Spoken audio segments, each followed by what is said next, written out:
Welcome to the Floyd Memorial Library podcast, a window into the soul of the North Fork of Long Island. We'll delve into the pulse of our community, its pressing issues, promising opportunities, and the rich stories that weave our shared history. I'm your host, Christopher Bianchi, and for episode 94, we sit down with Sarah Anker, former Suffolk County Legislator and current candidate for New York State Senate in District 1. Sarah shares her family history and traces her journey from her early years in Florida to building her life and career on Long Island and the Mount Sinai area. We discuss her path into public service, her achievements representing District 6, and the experiences that shaped her legislative priorities. Now, as she sets her sights on the state Senate, Sarah reveals the issues she's passionate about tackling and what she values most about living and working on the east end of Long Island. Join us for a deep dive into Sarah Anker's story and her vision for the future of District 1. So I hope you enjoy episode 94 with Sarah Anker. This episode was recorded October 5th, 2024. Thank you so much for coming on to the Floyd Memorial Library podcast today. I'm really looking forward to talking to you. Thank you. Thank you for inviting me. Absolutely. Lovely library. Thank you. It's historical. It's stunning. What a gift for the community. Yes. Mm-hmm. And so with many of these podcasts, I'd like to just start off, if you could give us a little introduction about yourself. Sure. Where you were born and raised. Sure. Well, I was born on a Navy base in New Orleans, Louisiana. Oh. Moved to Florida when I was a baby. I grew up in Central Florida and then moved to Long Island about 37 years ago. My dad was IBEW, telephone electronic technician. He stayed in the Navy and the reserves all of his life. So I'm very humbled to be able to do what I can for our veterans, which, by the way, Suffolk County has the largest population of veterans in the state and one of the largest in the country. Mm-hmm. So again, I've worked a lot in many initiatives, resource guide, whatever I can do for our veterans. Mm-hmm. My mother, she was a preschool teacher. She taught me, to really treat people the way you would want to be treated. And I've taken that and used that philosophy as a Suffolk County Legislator, which I had been for almost 13 years. Mm-hmm. Again, going back to moving to Long Island, raising a family, I have 3 children, a 32-year-old, a 28-year-old, and a 23-year-old. And my youngest, Rachel, just got her teaching degree, special education, elementary ed. Mm-hmm. Very excited about that. My son is in Philly. He just graduated from Fells Institute in UPenn, University of Pennsylvania. Mm-hmm. And my older daughter is a project manager for virtual staging.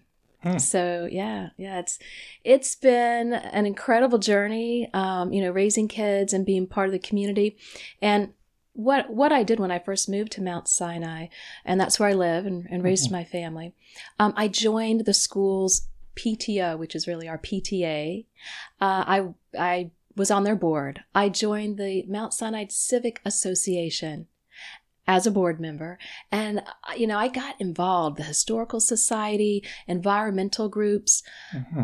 When I moved here, there was an issue with our water being contaminated. And I read it in the newspaper and, right off the bat, I was concerned about, what's going on with Long Island? How can we address this? Mm-hmm. And, and I continued to get involved in a lot of community activities. But again, that's the basic information of how I got here from where I was. Yes. Yeah. And also, I'd just like to ask if, in terms of your ancestry, how far back you can go, whether on... Oh, now that's a funny question because during, I guess it was, even before COVID, but about 20 years ago, I started diving into my family history. And my dad, actually, we're part of the Pilgrims. So my dad was from Boston, Saugus, Massachusetts, and my Aunt Ann, Aunt Sue had all the papers, about being part of the Revolutionary War and being part of, the whole history of America. My mother was from Central Florida, and after her mother, my grandmother, had passed away, I got her records, and I started looking and found out that my great-grandfather was from Long Island. So I started delving into, as much documentation as I could. Let's see, what is the website? Oh, like Ancestry. Ancestry.com over 20 years ago. So it had just gotten started. Genie.com is another one. And I found my grandfather, well, yes, he was born on Long Island, but it was the Bahamas, Long Island. And I just inherited a couple of acres. Isn't that crazy? And these are, I didn't expect it. I didn't know that there were these family ties. But as you talk about genealogy, I've spent years looking into, family roots and even more so looking at other families and like the local families here on Long Island and understanding, where their ancestors were and what they did and how it relates to what we need to do here right now, which is, of course, look out for each other, make sure our environment is safe, and plan for the future. Yes. Yeah. And then also, you mentioned what your father did. Did your mom have in terms of what she did for a career? Yeah. So my mom was so proud to get her college degree. We got ours actually the same, a year apart, at a St. Leo University, a small college or university near my hometown. But yeah, she was she focused in journalism, and that's where my daughter got her degree. My older daughter, Erica, got her degree. So it's funny because I talk about, Erica and the relationship she has with books. And here we are, this beautiful library surrounded by books. And I'd say, I would come home when she was younger, actually 2, 3 years, 4 years old. I would get a massive bag full of books, and children's books. I would bring them home, and the best part would be on a rainy day, we would sit and I would just read her book after book. And she really gravitated to reading, to understanding how important it is to dive into books and learn the experiences of others, and whether it's realistic or not. When she was 5 years old, she won the Reading Rainbow contest for her age. And that was, remember that, LeVar Burton? Yes. You might be a little young, but going back, over 25 years ago. And just recently, I started publishing books, writing and publishing children's books. And one of them, she worked with me on her Garbage Can That Blew Away. So that was the book that she wrote when she was 5. And I had the original pictures that had been sent, years ago. And we incorporated that into the actual children's book. I have an artist who had worked on two of my books that I wrote. Below the Ocean, Keeping Our Sea Friends Safe was the first book that I wrote about ocean pollution and how, kids and parents need to be aware that there's more we can do to protect our ocean and to protect our marine life, especially here in Greenport, here locally. We're surrounded by water. There is so much going on that most people don't see, what's going on under the water. But there's, pollution, there's marine debris. We need to make sure we're accountable. And I've been working on that. Of course, as a legislator, I did a lot of initiatives. But again, working with Erica, my daughter, and writing these children's books has been an incredible experience. And again, something that I'm hoping to, pass on to the future generations. Yeah, so definitely. Yeah.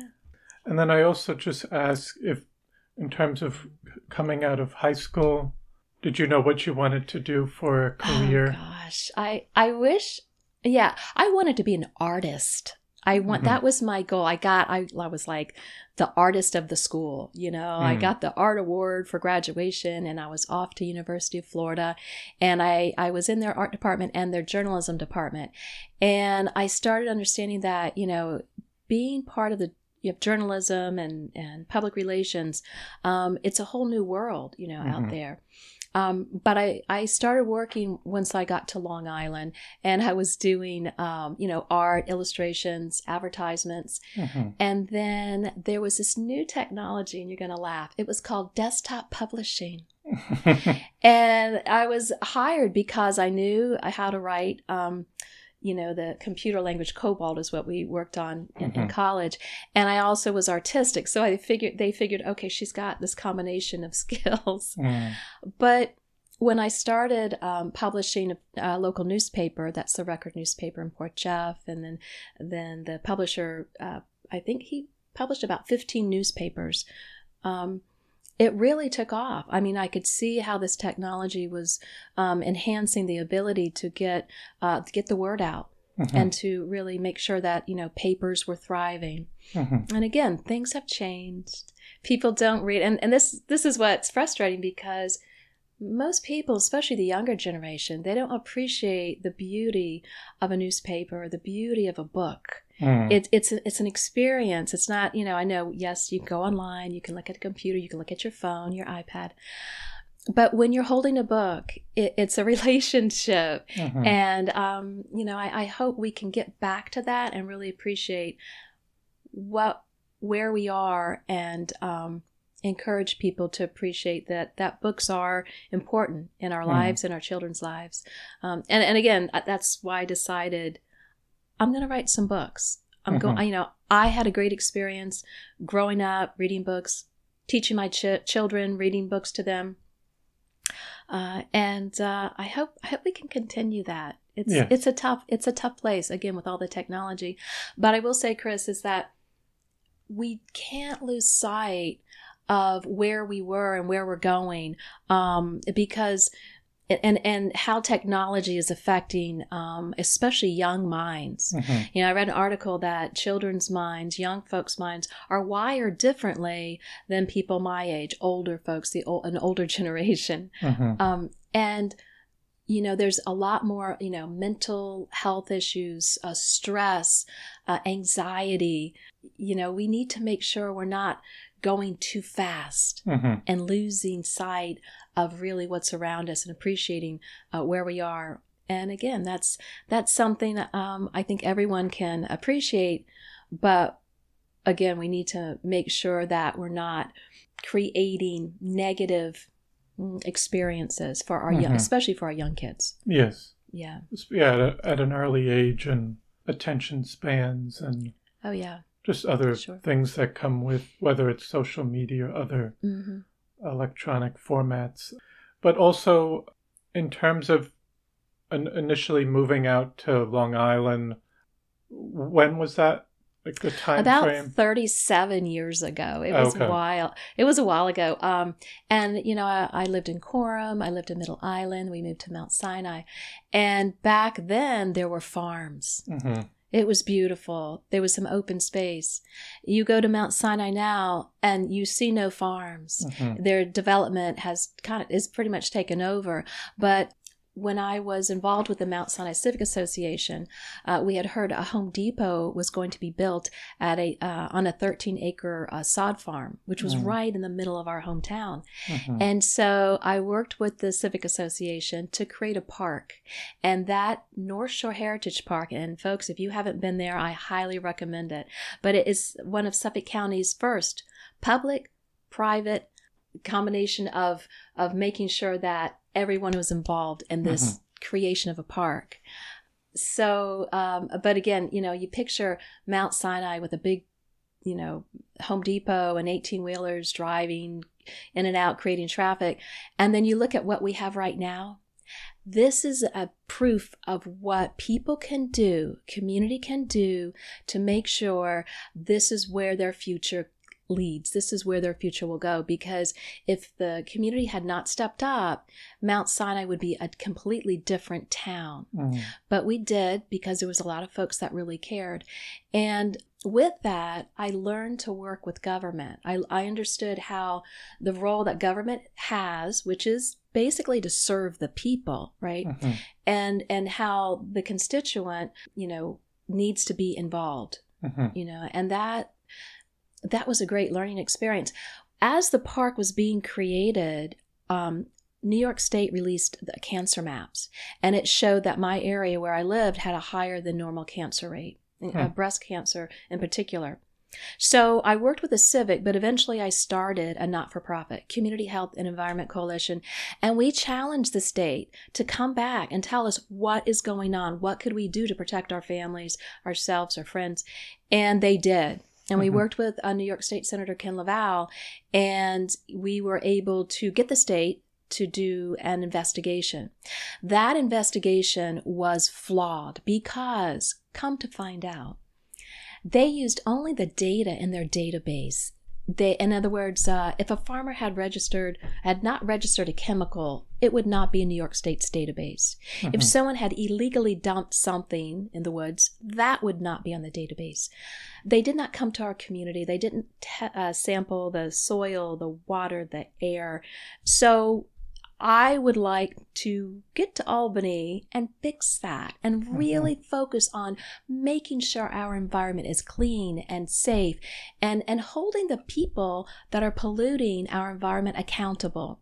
In Port Jefferson, Gerard Cohen, who owned Lawrence Aviation, polluted half the groundwater of Port Jefferson by dumping TCE, which is a carcinogen, into these pools. And eventually the DEC, which is the state environmental organization, the EPA, which is the federal, and then the local Suffolk County Health Department, they found that this was not acceptable, and they sued, and they were able to get that area cleaned up. There's a lot more work to do, and I've been working on, whether it's the Tesla, the AGFA/Tesla site in Shoreham. I was there for public comment. You're looking at Grumman, those folks dealing with the groundwater in Grumman over in Bethpage. This should not have been going on this long. And, you talk about cancer and disease. The government needs to step it up. And, as a New York State Senator, again, I'm hoping to have a loud voice. Out of the 63 senators, 41 are Democrats, so they almost have a supermajority. And as a former county legislator for 13 years until I was term limited, when you're in the majority, you get a lot more done. You have a louder voice. You can address issues. In the minority, it's not as easy. It is not as easy. And I think that's important. Again, if elected as a New York State senator, I'll be the first woman ever to be elected to represent this area. First Democrat in 80 years. 80 years. So we're looking towards the future. I'm hoping to use my skill and experience that I've had for the past 20 plus years as both a community advocate and a elected official to do more work. Again, my top priorities: affordability. I've got 2 adult children at home now because they can't afford $600,000 to buy a home. And the rent, when someone says affordable rent is $3,000 a month, that is not affordable. I'm sorry, but and I have ideas for that. Public safety, of course, is the number one priority. We want to feel safe where we live. Roads and traffic. Oh my goodness. And especially, when you're coming out here, you have one road, Sound Avenue, when I come out from my neck of the woods. We need to make sure the roads are repaired, that the traffic is dealt with. I chaired the School Traffic Safety Commission, and it basically looked at all the schools in Suffolk County and asked them, what are your top 3 to 5 traffic safety concerns? We compiled a report and we distributed it to the folks at all levels of government and to address these issues. And in my district, which is the Legislative District 6, We were able to bring additional crossing guards because there's so many schools along 25A, New York State, 25A. We were able to install red light. We got protective arrows, the turn arrows. So we were able to identify the problem and address the issue. And that's, again, what's important to do as an elected official. Clean water and open space, of course, is a high priority. Farmland preservation. I know what that's like to lose farmland because it was just right there. We had the Davis Peach Farm, beautiful farm, and it's no longer. It's housing, which we need. And there's a fine line between development and preserving open space. And that concept is called smart growth, where you build, condensely build in an area so the transportation is easier, the energy use is more efficient, and then you preserve the areas outside of that area. Yeah, and there's also another concept, trans-orient development, and this is something I worked with as a county legislator. We were building close to the transportation hubs like Ronkonkoma Hub, Wyandanch Rising. Port Jeff Station has a lot of building going on around it. But, in addressing affordability, again, going back to that, I was chair of Suffolk County Senior Committee, Suffolk County Information Technology, the Education Committee I was chair of, the Health Committee I was chair of. I mean, how they say give a busy person something to do and they get it done. That was, I enjoy being busy. I enjoy dealing with the challenging issues that are out there. And, but most importantly, I enjoy bringing people into the fold so they can be part of the solution. And that's, again, heavy lesson, civic associations. That's why we have these wonderful community organizations. And, but again, government needs to work with them. Definitely.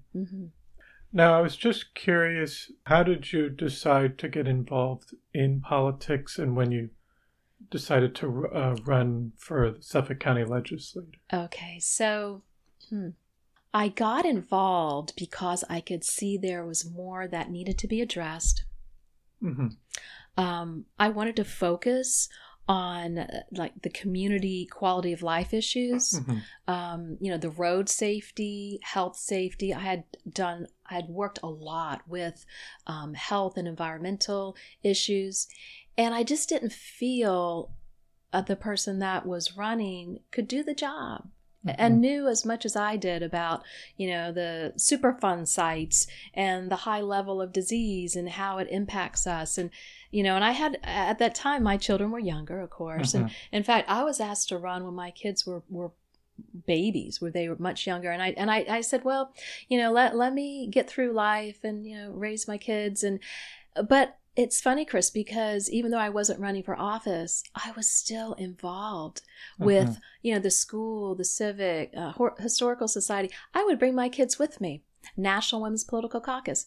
All right. I had an infant carrier in one arm, a baby stroller in the other. And, you get it done. And, I felt this is what I needed to do. So why, and again, the reason why, because I knew that I had the ability to get things done. And to be honest with you, the man that I ran against was, he was stopping us from really creating this North Shore Heritage Park. And no one wanted to step up and run against him. And I wasn't exactly thrilled that he really gave us a hard time. And so I decided to run. And I will say, though, as a Democrat, I'm moderate, if anything conservative, fiscally conservative. I was told there's no way I could win my elections. No way, because it's very Republican area. Out of the 18 legislative districts, District 6 was one of the most Republican areas. I've won that district 7 times. And it's because, people appreciate that I've been putting people over politics. And that's my slogan for this race. in 2015, I won an election night by one vote. And folks, Wow. if you're listening, every single vote counts. Eventually, with the absentee, it was 19 votes.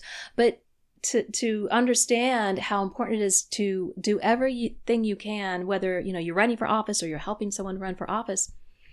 That night in 2015, I'm with my friend Lori Baldassare, who was the lead person with this community park. She was driving me around, and what we do, we knock on doors, introduce ourselves, try to get people out to vote.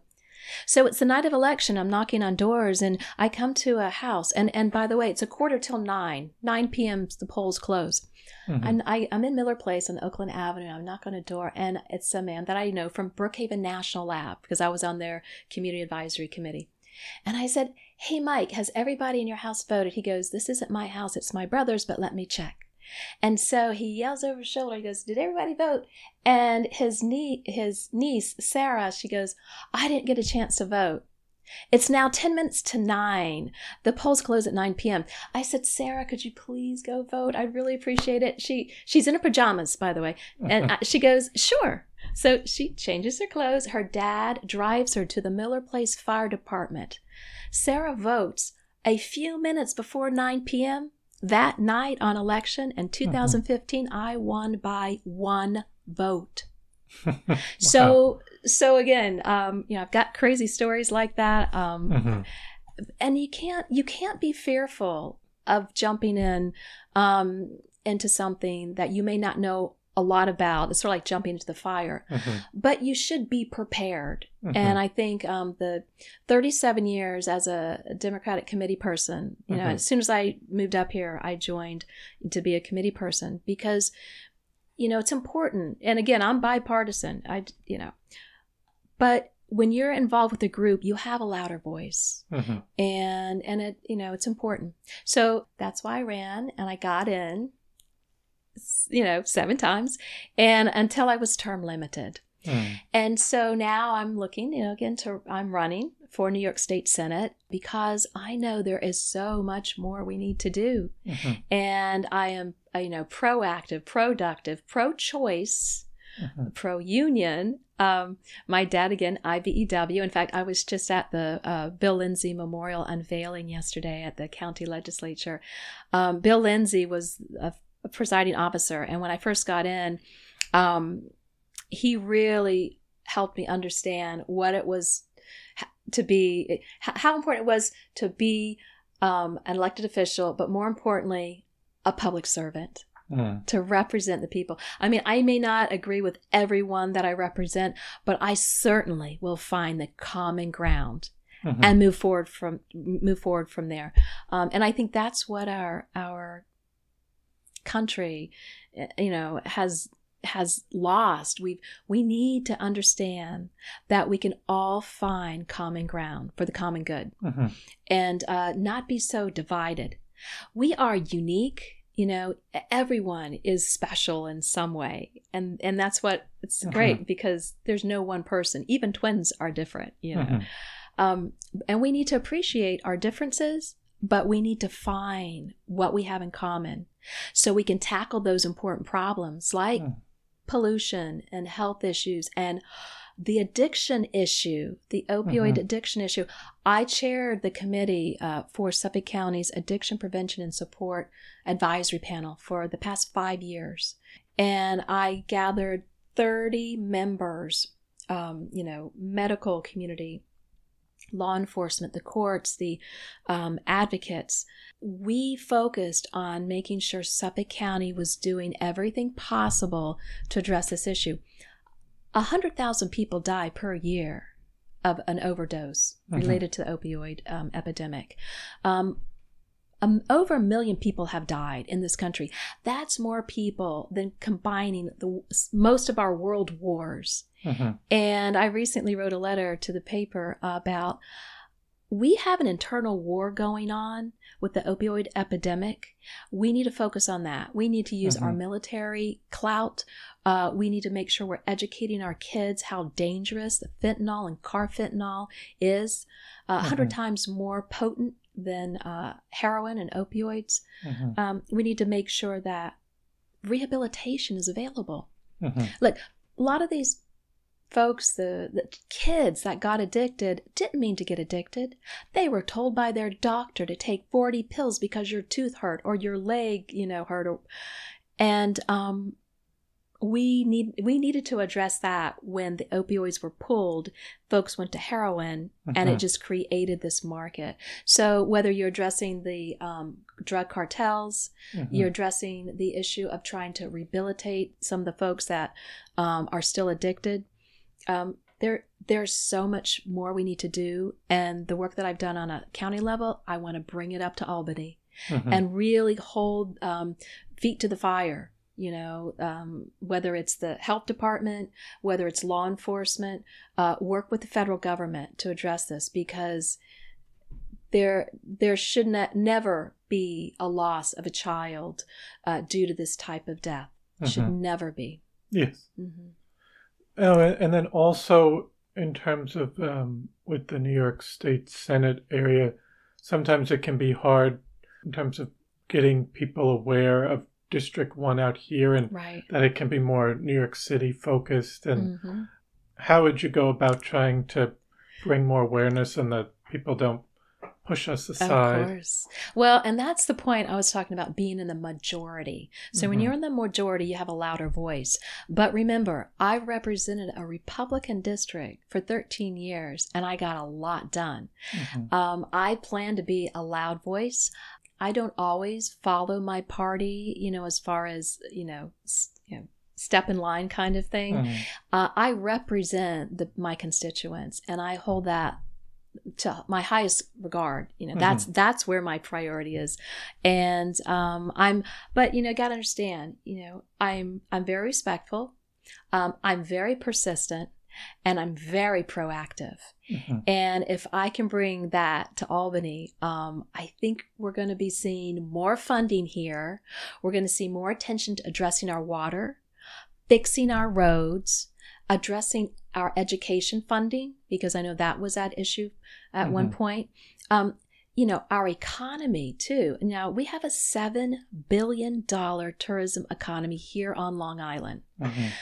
That needs to be part of, how we're seeing development and how we're seeing preservation and how we're dealing with our roads. If folks can't get out here because the roads are so bad, they're not going to support our Economy, our tourism, our farms. We got to keep that legacy. Greenport is, it's this beautiful place, and people come here from all over just to experience it.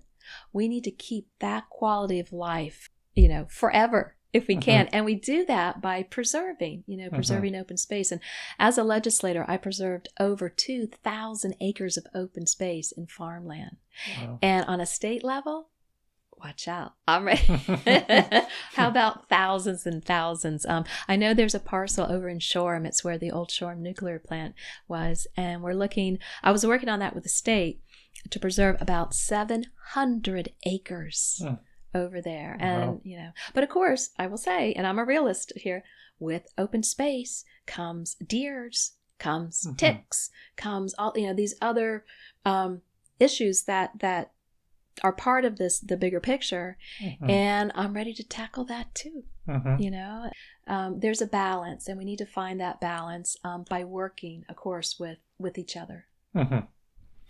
And I was also curious, and specifically with the North Fork, when did you first come out to the North Fork in terms of even just visiting, and what did you think of the area? So beautiful. You got to understand, I'm from Central Florida. It was very rural, and it would take me, 20 miles to get to the closest grocery store. So it, kind of reminded me, growing up. But the North Fork is so unique because of, it's surrounded by water. It's very nautical. And that's something that has always been part of my life. My grandparents, they were in St. Pete. So we were always at the beach. And my dad was in the Navy, I have this last name Anker, and I have a little anchor that remind people of who I am. So I've always appreciated, being part of a nautical community and preserving that, because if we don't, and we have to do it as we see it, because the issue of the lobster pots. Did you know there's probably hundreds of thousands of abandoned lobster pots in the Long Island Sound? There's marine debris. I created legislation to make it illegal to intentionally release helium and mylar balloons, because what was happening, high schools would release hundreds of balloons. Mm-hmm. Where would they go? In our water. They would end up on beaches. The turtles would be entangled with the strings of the balloons. Mm-hmm.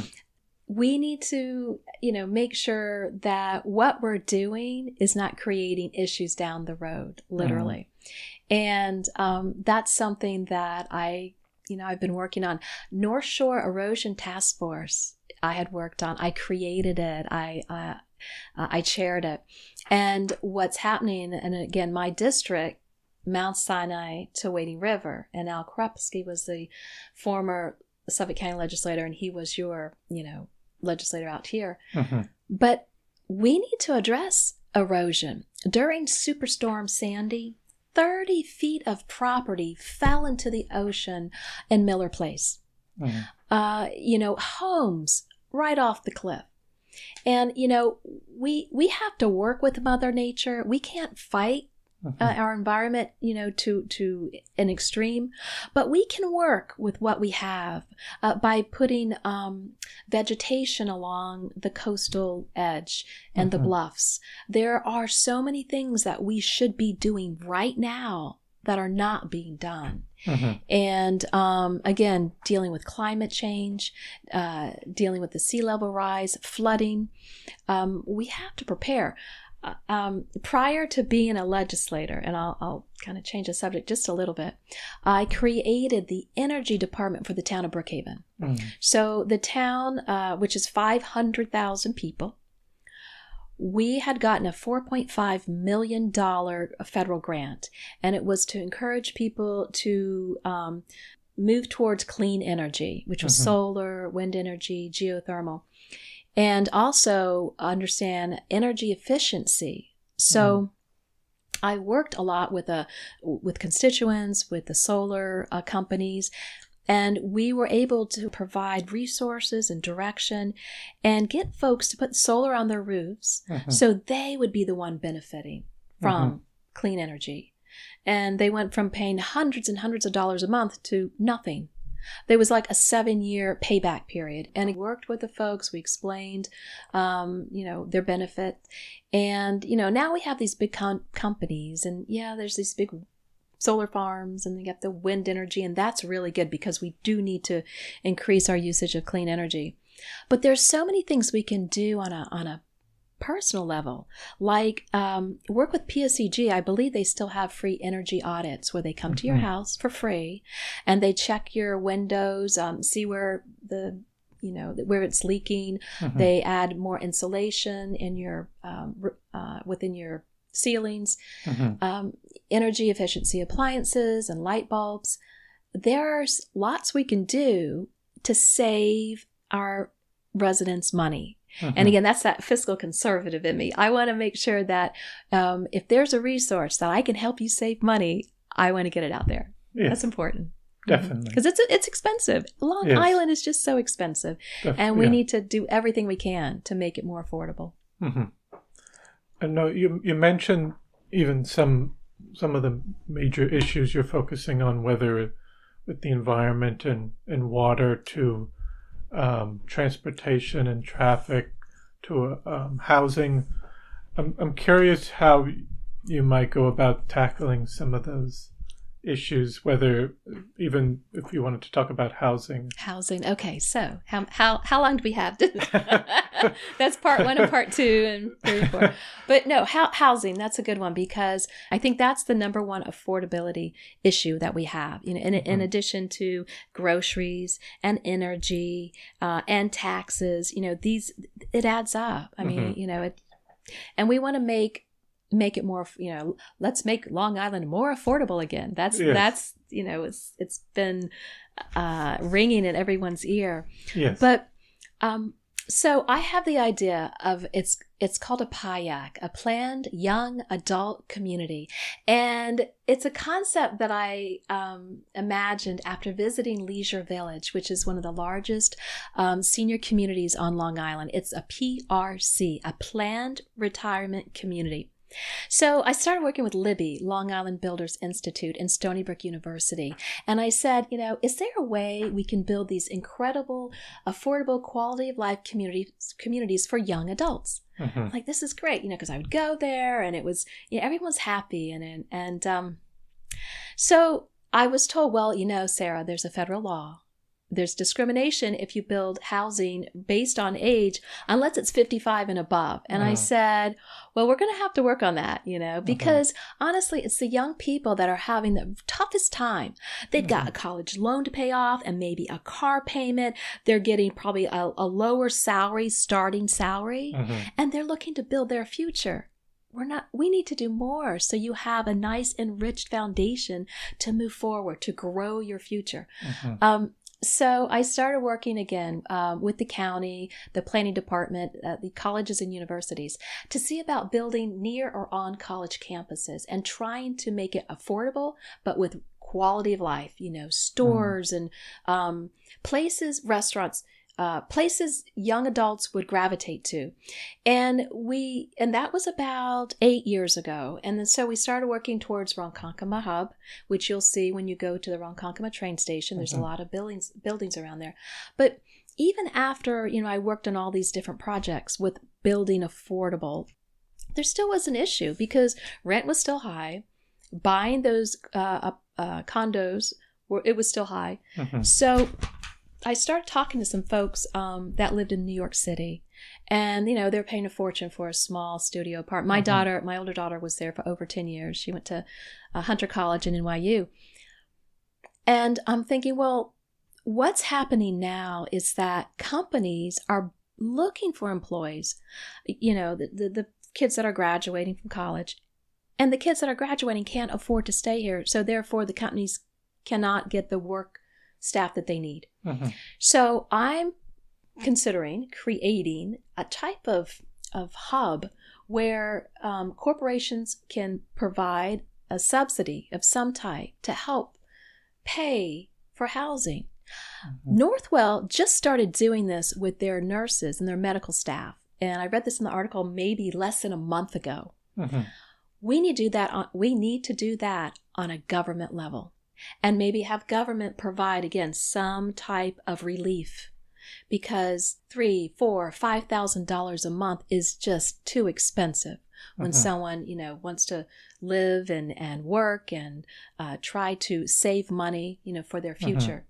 So those are the two concepts that I would like to bring to the state, because Long Island's land is very valuable. But you know what? So is the ability to keep the next generation here on Long Island. And we need to make sure we're supporting that generation. Yes. And then also, I was curious about traffic and even the Long Island Railroad. I feel like the North Fork doesn't get talked about as much with that, and the tracks haven't been even maybe maintained, and the frequency, and that would be another alternative. It might not fix the problem, but it would be nice to have that discussed more. Absolutely. So what's happening, it seems like, to the North Fork is that, a lot of the folks from the city have moved out east and have populated substantially, especially the South Fork. But now things are starting to look over here on the North Fork. And that's when that preservation and planning and making sure that the North Fork is not overdeveloped. They're looking to build large buildings on Sound Avenue, and that's being debated. And the community needs to step up and be part of the overall planning. That's what we did as part of the Mount Sinai Civic Association. There was an issue with sand mining. Builders would come into the community. They'd say, oh, we're going to build this great development. They'd take all the sand and then they would leave. And that's how many civic associations grew because of this the situation. I am looking forward to meeting each community, understanding, how we can create, a unity and a collective understanding of what your town will look 10, 20, 30, 50 years from now. Mm. You talked about traffic. So 25A and 25 are two of the most dangerous roads in New York State. Mm-hmm. And I've worked extensively with state, with the local government, with county, to put all kinds of safety measures, making sure roads are repaired. When I was a legislator, for the 13 years or so, the number one issue, fix my pothole. Mm-hmm. And so absolutely, I would identify, is it a town road, a county, a state road? I would call whoever it was. I would say, hey, this is where it's located. And here's a letter, put it in writing, make sure it's in writing, and hold the people, the agency accountable. Fix it. That's their job. And I think what I found, Chris, was a lot of the government agencies, they just didn't know. They didn't know that pothole on Smith Road needed to be repaired. Mm-hmm. They just needed to hear it. And so here's a voice. Here's a voice. Let me tell you, what needs to be fixed. Happy to help, and happy to bring, what you have, and bring it over to where it needs to go. I tease people. I'm like, well, some women collect shoes. I collect issues. And boy, do I have a lot of issues, because I would get emails, and I still do. I'm not in office now, but I get emails and phone calls, and I'll see people in the grocery store. And in fact, I got a call from my neighbor about someone was cutting trees on, I think, town property this morning. And I'm calling, so I called Jane Bonner, who's a Brookhaven Town Councilwoman, and she's Republican, I was Democrat, but we work together. Mm-hmm. That's what's important about, getting the job done. So, but I wanted to talk about the North Shore Rail Trail. I don't know if you're familiar with it. Was that something that was from Port Jeff to come further out, but that was changed into a trail? Yeah, so the Greenway Trail was created probably about 15 years ago over in East Setauket to Port Jeff. It was a segment that was state funded. I had the ability to create a trail, and it took just about a decade to create it, called the North Shore Rail Trail. And it's a 10-mile recreational path connecting all my small towns all along the North Shore together. We had about a $10 million grant, federally funded. So in other words, if this money wasn't used in my area, someone in another state would have been using it on their rail trail. So basically, it's a trail underneath the LIPA right-of-way that used to be a railroad track. Mm-hmm. And, I was like, well, do we want to spend the money on this? What's the benefit? Well, let me tell you what the benefit is. The benefit is saving lives, because we were able to get children that were riding their bikes on 25A off that road, dangerous highway, and move them over to a safer place. When there were 2 fatalities of 2 kids getting hit over in the Miller Place area. And when that happened, I knew there was no turning back. We had to get this trail done. So in my mind, mother of 3, safety, just safety. You do need to be careful when you cross those intersections. We have lights, there's safety signage. But when you get a lot of people and a lot of traffic, it's not always a good combination. Mm-hmm. So what I'd like to do, if the community is on board, is to continue it from Wading River all the way out here. And, there has been so many folks that are in the biking community or running community that would really appreciate it. Mm-hmm. There's a lot of 5K runs. There's a lot of not-for-profits that are able to use this recreational path. Mm-hmm. But it wasn't easy. I mean, the first county executive, Steve Levy, didn't want it. And that's when I had first gotten in. But Steve Ballone got in, and he was like, okay, yeah, I'll go for this. LIPA was hesitant because of the liability. And so I worked with the county, and we've taken on the liability, because basically it's now a county park. that trail. Okay. And the third hurdle to jump to get this project done was Rocky Point. So in Rocky Point, there's houses that encroached on the LIPA right away. So we had to work with those folks, you know, because they built right on top of the 30-foot right away.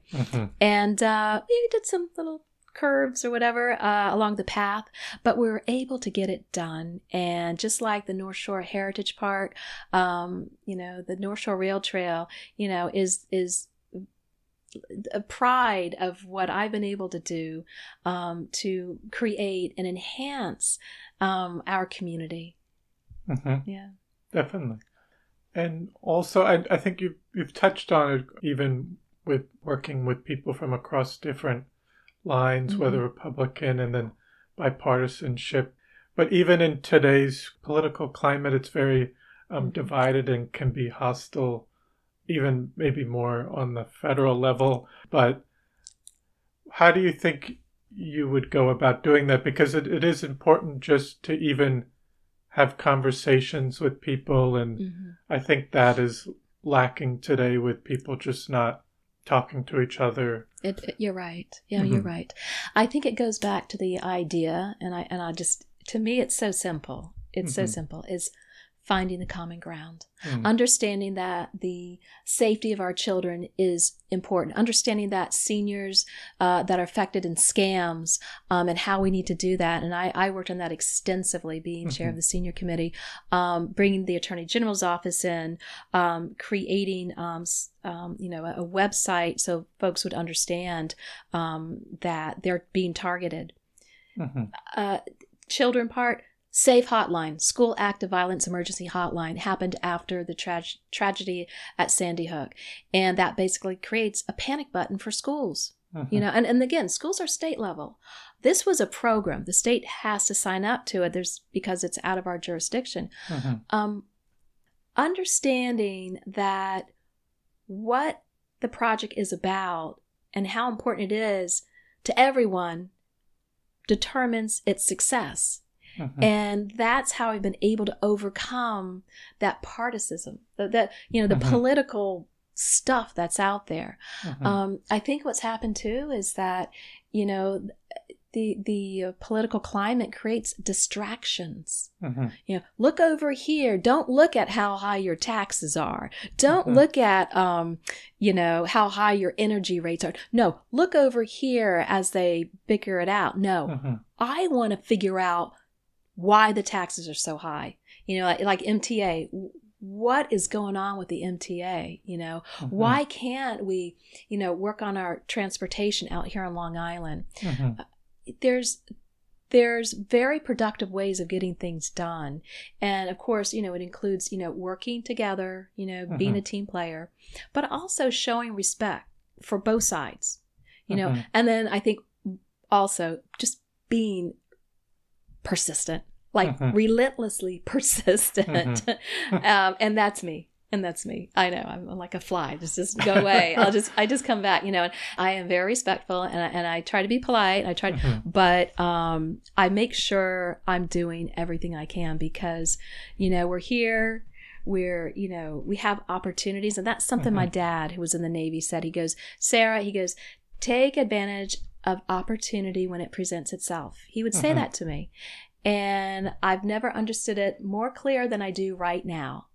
Because we have opportunities. We have the ability to change lives and create safer, better lives for people. We're seeing so much destruction, these wars that are going on with the addiction issue. There's so much out there, so much negativity that I think being a strong voice on a state level will provide better leverage of tackling so much here in this part of Long Island. And I learned from the best, you know. I learned from Bill Lindsay, who was this incredible union leader and presiding officer, you know, and I mentioned Ken LaValle, phenomenal.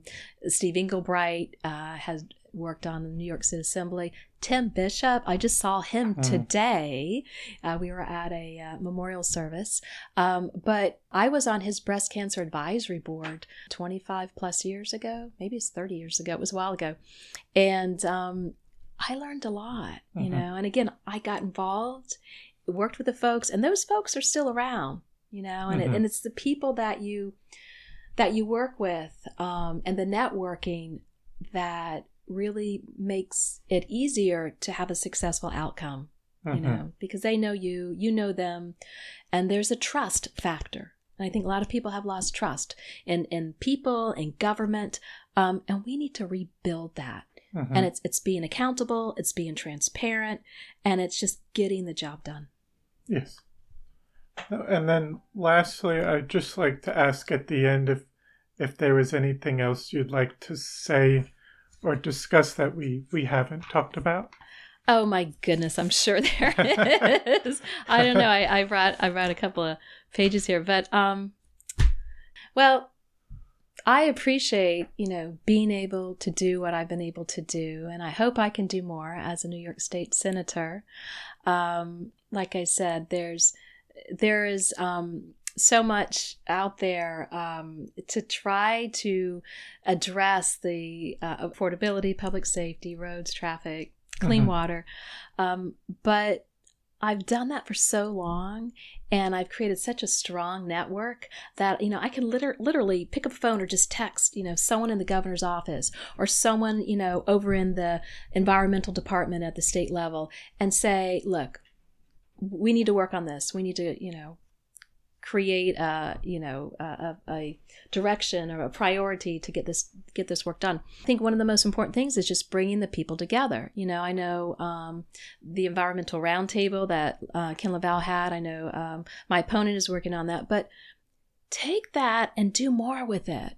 You know, it's nice to hear what people have to say, but take the issue and then take it to the next step. Do something about it, you know, clean up the ocean, you know, address, you know, the high electric rates. And I'm looking to do that. You know, like I said, going back to writing books for children, we need to teach our kids that they have the ability to do just about anything in life here in America if they work hard and try hard enough and but also, we need to let them understand that we're here to help.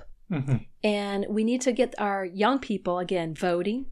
You know, who votes? Seniors vote. Senior citizens vote. Yes. Young folks, it's your future. We need every vote out there. And the thought is, you can make a difference. One vote makes a difference. One call, one knock on the door, one. It really matters. It matters, and you know, being involved in politics, in government, and I hope I can be there for people here, especially in Greenport on the North Fork, because you have such a beautiful, valuable legacy here with open space and farmland, and we need to protect that, and I'm here to work with you to protect what we have here. No, so I want to thank you so much for taking the time to come on today and share your story and all you've done throughout your career. It was a real pleasure to talk to you today. Oh, same here. Thank you for inviting me, and I look forward to maybe I'll come back and do a little book reading with some of my books. I've been doing that, you know, throughout the work, reading at schools and libraries and bookstores, and I'm surrounded by books and the knowledge that they have and the beauty that they hold, and I hope folks listening today will come and visit here at your beautiful library in Greenport. Yes. Thank you. You're welcome. Well, I hope you enjoyed episode 94 with Sarah Anker. I want to thank you for listening to the Floyd Memorial Library podcast, and we'll see you next time.